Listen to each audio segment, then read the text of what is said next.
رح تقبل إذا قلتلك إنه جزء كبير من الأفكار والقناعات يلي حاملها جواتك مو إلك بالكامل.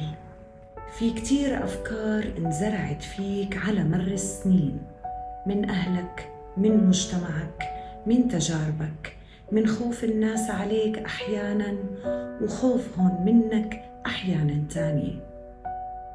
انت كبرت وبلشت تعتبرها جزء من هويتك، ومع إنه بعضها فعلاً صار جزء منك، بس كمان بعضها مجرد أشياء تقيلة حملتها بلا ما تسأل إذا بتشبهك أو لا.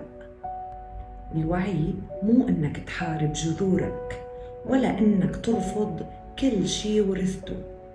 الوعي إنك تعرف شو يلي بيعطيك القوة وبيخليك إنسان أجمل، وشو يلي بقيدك وبيمنعك تشوف حالك وغيرك بوضوح، وبيخلق شعور بالنقص وبيحول الاختلاف لعداء.